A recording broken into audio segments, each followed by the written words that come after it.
Il existe une plante qui pousse probablement en ce moment même entre les fissures de votre terrasse, que beaucoup appellent mauvaise herbe comestible. Mais feuille par feuille, elle peut apporter plus d'oméga 3 naturel que ce que la plupart recherchent dans le poisson. Dans différentes cultures, elle fut traitée comme plante médicinale, utilisée dans des remèdes naturels et associée à la santé cardiovasculaire, l'inflammation et le bien, être générale comme anti-inflammatoire naturel. L'inquiétant n'est pas seulement ce qu'elle contient, mais pourquoi on nous a appris à la détester. Aujourd'hui, nous révélons comment un super-aliment gratuit a fini persécuté, tandis que l'alimentation saine devenait un business. Partie 1. La plante interdite. Si vous avez déjà marché près d'une fissure sur le trottoir, d'un coin de jardin abandonné ou d'un recoin oublié du patio, il est très probable que vous ayez piétiné l'un des aliments les plus nutritifs qui existent. Une plante capable d'apporter plus d'oméga 3 que le poisson, feuille par feuille. Pas dans un laboratoire, pas dans une gélule, vivante, poussant gratuitement, juste là. Et pourtant traitée comme si elle était déchet, car cette histoire ne commence pas dans un hôpital ni dans une université. Elle commence sous vos pieds, avec une plante aux tiges rougeâtres, aux feuilles charnues et à la brillance humide qui trahit qu'elle est pleine de vie. Une plante qui ne demande pas permission, qui n'a besoin d'aucun soin, qui ne dépend de personne. Et précisément pour cela, quelqu'un a décidé qu'elle ne devait pas exister. Pendant des décennies, on nous a appris une règle simple. Si ça pousse tout seul, c'est une mauvaise herbe. Si ça ne se vend pas, ça ne sert à rien. Si on ne peut pas la contrôler, c'est dangereux. Et ainsi, sans réfléchir, nous arrachons de la terre une plante qui contient plus d'oméga 3 par feuille que la plupart des légumes qui remplissent les supermarchés. Nous l'aspergeons de poison. Nous l'appelons envahissante. Sans nous arrêter une seconde pour nous demander pourquoi quelque chose d'aussi persistant, d'aussi ancien et d'aussi nutritif a fini sur la liste noire. Voici le paradoxe. Tandis que nous payons des prix élevés pour du poisson, des huiles raffinées et des compléments encapsulés pour prendre soin du cœur, de l'inflammation ou du cerveau, nous ignorons une plante qui offre ces mêmes acides gras essentiels à l'état pur, pas au kilo. Par feuille. Une seule feuille contient plus d'oméga 3 que beaucoup des légumes des supermarchés. Et pourtant, presque personne ne la reconnaît comme aliment. Ce n'est pas un accident. C'est le résultat d'un récit construit avec soin, qui nous a appris à mépriser ce qui ne peut pas se vendre facilement. Parce que cette plante n'a pas besoin d'emballage, de marque, ni de campagne marketing. Elle pousse toute seule. Et ça, dans le monde moderne, c'est une menace. Pendant des milliers d'années, personne ne l'a appelée mauvaise herbe. C'était de la nourriture. C'était une culture. Ça faisait partie du quotidien. Mais à un moment de l'histoire récente, cette mémoire s'est brisée. La même plante qui a nourri des civilisations entières est devenue un ennemi à éliminer. Pas parce qu'elle faisait du mal, mais parce qu'elle n'obéissait pas. Comment quelque chose d'aussi nutritif, d'aussi résistant et d'aussi ancien a-t-il fini détesté? Qui a décidé qu'une plante comestible, riche en oméga 3, vitamines et minéraux, devait disparaître de nos assiettes et survivre seulement dans les marges entre pierres et fissures? La réponse insinue. Elle se cache dans les manuels de jardinage, sur les étiquettes d'herbicides, dans les normes d'urbanisation qui interdisent sa présence.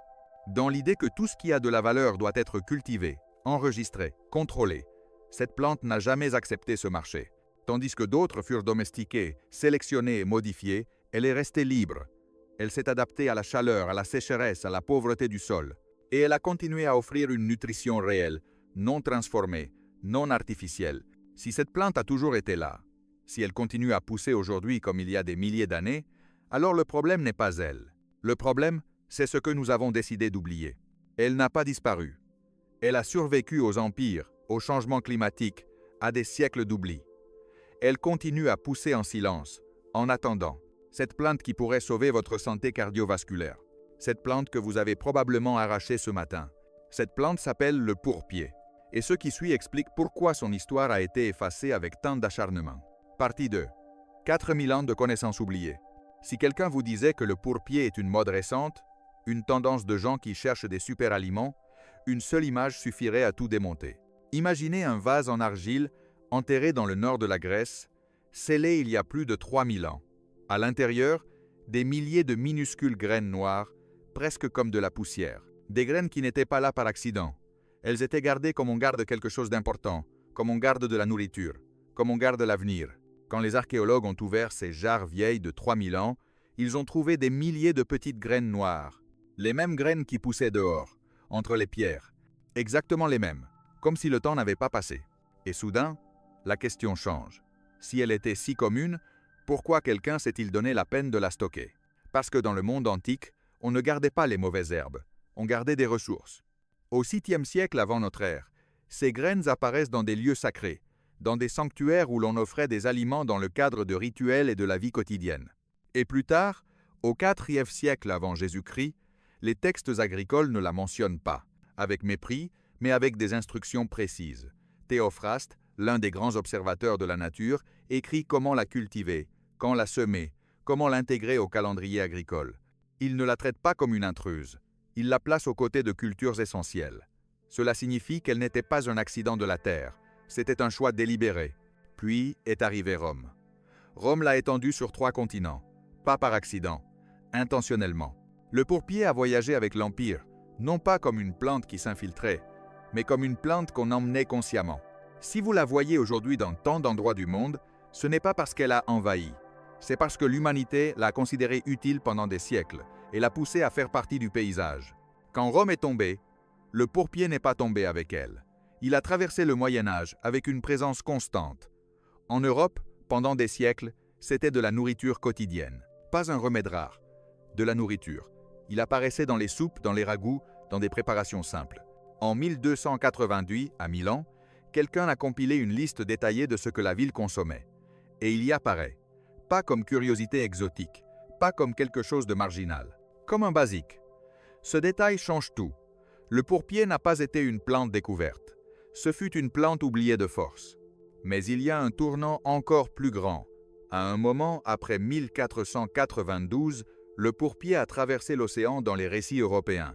Les colons l'ont documenté au Massachusetts au XVIIe siècle comme s'il était un nouveau venu, comme si l'histoire commençait quand eux l'écrivaient.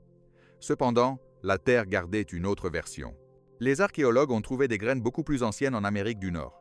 En Ontario, avec des dates autour de 1350. Au Kentucky, avec des dates qui remontent jusqu'à 800 avant Jésus-Christ. Et cette donnée change tout. Cela signifie que quand l'Europe a découvert le pourpier en Amérique, le pourpier y était déjà depuis des siècles, voire des millénaires. Ce n'était pas une plante qui arrivait. C'était une plante qui était déjà intégrée dans les systèmes agricoles indigènes. Les peuples originaires la cultivaient aux côtés du tournesol, de la courge et d'autres plantes clés. Ils la semaient, la récoltaient, la mangeaient, de manière délibérée, génération après génération. Voici le modèle qu'on ne peut ignorer. 2 mondes séparés par un océan, sans contact pendant des milliers d'années, ont pris la même décision. En Grèce, c'était une culture. En Amérique, c'était une culture. En Asie, aussi. Au Moyen-Orient, aussi. Dans différentes langues, différents plats, différentes traditions.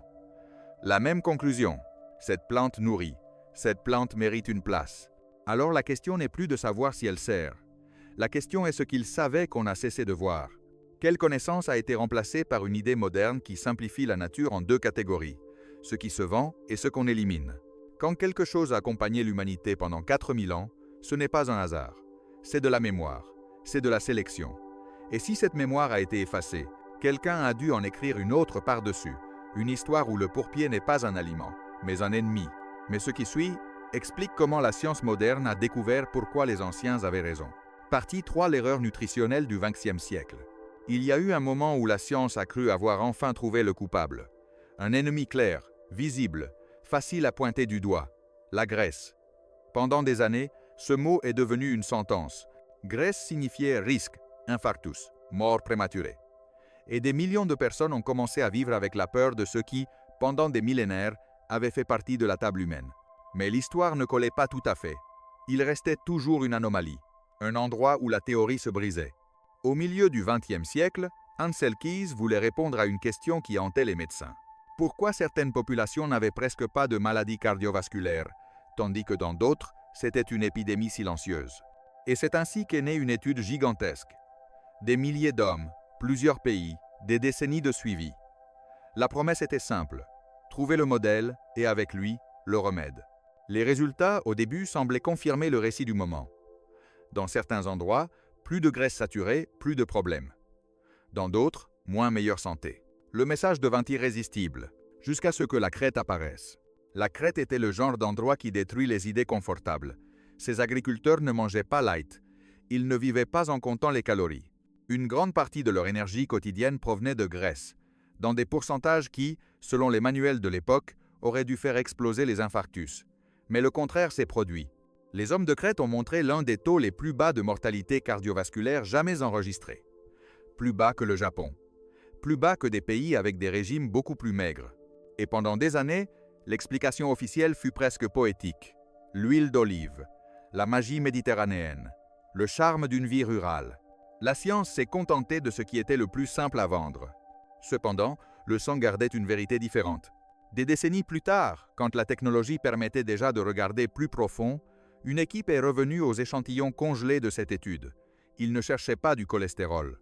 Ils cherchaient quelque chose qui, à ce moment-là, commençait à résonner comme un mot-clé du futur, oméga 3. Ce qu'ils ont trouvé semblait impossible. Les Crétois avaient des niveaux d'oméga 3 qui n'avaient aucun sens. Plus élevés que les Japonais. Plus élevés que les Japonais. Plus élevés que les Norvégiens. Plus élevés que n'importe quelle population qui mangeait 3 fois plus de poissons. Mais ils ne mangeaient pas 3 fois plus de poissons. Alors d'où venait cet oméga 3? La réponse n'était pas dans un produit cher. Elle était dans une habitude quotidienne. Dans quelque chose de trop simple pour être protagoniste. Dans le pourpier qui poussait dans leurs champs, ils en mangeaient chaque jour, en salade dans les ragoûts, sautés avec de l'huile d'olive. Et pas seulement ça. Ils l'utilisaient aussi dans le cadre du cycle complet. Ils le donnaient aux poules, aux chèvres, aux animaux qui faisaient ensuite partie du régime alimentaire. C'était un système alimentaire dans lequel une plante humble soutenait l'équilibre. L'île ne tournait pas autour d'un complément. Elle tournait autour de quelque chose de vivant qui poussait dans les champs. Quand une chercheuse comme Artemis Simopoulos a analysé le pourpier dans les années 90, les chiffres semblaient presque une provocation. Des quantités très élevées d'acide alpha-linolénique, l'oméga 3 volvégétal par excellence, en concentration qui dépassait de loin les légumes communs. Et alors est apparu un détail encore plus étrange. Le pourpier montrait des traces d'EPA, un oméga 3 plus typique des organismes marins, le type de graisse que les gens associent aux poissons gras et aux algues, pas à une plante de jardin. Le pourpier n'était pas seulement de l'oméga 3. C'était une bombe nutritionnelle silencieuse. Vitamineux en niveau étonnamment élevé, bêta-carotène, antioxydants, minéraux essentiels. Plus on l'analysait, plus il était difficile de maintenir l'étiquette de mauvaise herbe. Puis sont arrivées les études cliniques qui rendent nerveux tout récit officiel. On a testé un modèle alimentaire inspiré de la Méditerranée chez des personnes qui avaient déjà subi des infarctus. Un groupe a suivi le régime cardiaque standard. Un autre groupe a adopté un régime riche en aliments avec oméga 3, avec un rôle central pour les plantes traditionnelles comme le pourpier. Avec les années, la différence fut si grande en mortalité totale que l'étude s'est arrêtée avant terme. Pas par triomphalisme, par éthique. Tous les oméga 3 ne sont pas égaux. Le pourpier apporte surtout de l'ALA, une forme végétale que le corps peut convertir, en partie en EPA et DHA. Mais cette conversion n'est pas parfaite. Elle dépend de la génétique, de l'état métabolique et de combien d'oméga 6 vous consommez. Parce que dans un monde dominé par les huiles industrielles, l'oméga 6 peut rivaliser avec cette conversion et la rendre moins efficace. Cela ne transforme pas le pourpier en un substitut magique de tout. Cela le transforme en quelque chose de plus intéressant. Une pièce qui s'emboîte dans un puzzle moderne. Une plante qui, intégrée dans un régime réel, peut faire pencher la balance. Soudain, le cas de la crête cesse d'être un mystère folklorique. Il devient un message biologique, un indice. Être que l'erreur du XXe siècle n'était pas seulement de blâmer la graisse. C'était d'ignorer qu'il y a des graisses qui protègent et que ces graisses ne viennent pas toujours de la mer ni d'une usine. Parfois, elles viennent d'une plante qui pousse en silence, au bord d'un chemin, attendant que quelqu'un se souvienne de ce qui était auparavant évident. Et si jusqu'ici le pourpier semble un aliment oublié et un secret nutritionnel, ce qui suit le transforme en quelque chose d'encore plus inquiétant, parce qu'il y a une raison pour laquelle il survit à tout. Et quand la science moderne l'a regardé à la loupe en 2022, elle a trouvé quelque chose qui ne devrait pas exister. Partie 4, la superstructure que personne ne peut contrôler. Jusqu'à maintenant, le pourpier pouvait sembler un secret nutritionnel enterré sous des siècles d'habitude. Un aliment ancien auquel la modernité a tourné le dos. Mais il y a un point dans cette histoire où le récit change d'échelle. Il cesse d'être une plante oubliée et devient une anomalie biologique. Parce qu'il n'est pas seulement nutritif, il n'est pas seulement résistant. Le pourpier fait quelque chose que pendant longtemps les scientifiques ont supposé impossible. Imaginez un instant ce que signifie survivre au monde réel. Le soleil qui brûle, la terre craquelée, l'eau qui disparaît, le sel qui tue les racines, la chaleur qui arrête la photosynthèse. Et pourtant, elle est là, poussant rapidement, étendant ses tiges rouges comme si la sécheresse était un simple inconvénient, avec des feuilles charnues pleines d'humidité. Les chercheurs se sont intéressés à elles pour une raison très concrète. Elles se comportaient comme deux plantes à la fois. Elles poussaient avec la vitesse d'une plante conçue pour profiter du jour et résistaient à la soif comme une plante du désert. C'était comme voir quelqu'un courir un sprint sous le soleil. Sans boire d'eau. Imaginez que votre corps ait deux estomacs. Un pour manger vite le jour, un autre pour survivre sans eau la nuit. Impossible, non? La plupart des plantes n'ont qu'un estomac. Elles poussent vite mais nécessitent de l'eau. Ou survivent sans eau mais poussent lentement. Cette plante a les deux. Au même temps, dans la même cellule. Pendant des années, on savait que le pourpier avait quelque chose de 4 et quelque chose de cam. Et les scientifiques pensaient que la clé était dans la séparation. Une partie de la feuille faisait une chose et une autre partie faisait autre chose. Gardez ça ordonné. Gardez ça possible. Jusqu'à ce que la carte arrive. En 2022, une équipe de Yale a analysé l'expression génétique cellule par cellule comme s'ils lisaient un plan secret et ils ont découvert quelque chose de déconcertant. Le pourpier ne séparait pas les systèmes. Il les faisait cohabiter, dans les mêmes cellules, dans le même espace, à différentes heures. Comme si le moteur d'une voiture pouvait fonctionner avec deux carburants opposés dans le même cylindre, en même temps sans se casser. De jour, le pourpier activait un système pour pousser rapidement. De nuit, il activait un autre pour survivre à la soif. Et le plus étrange était la coordination. Les produits chimiques générés par le processus nocturne alimentaient directement le processus diurne. Ce n'était pas une simple alternance. C'était de l'intégration. C'était de l'efficacité conçue, comme si quelqu'un avait voulu créer une plante capable de prospérer là où d'autres abandonnent. Les chercheurs l'ont appelée une combinaison très rare, presque une impossibilité biologique. Et cette découverte change la question centrale. Ce n'est plus seulement pourquoi nous l'appelons mauvaise herbe.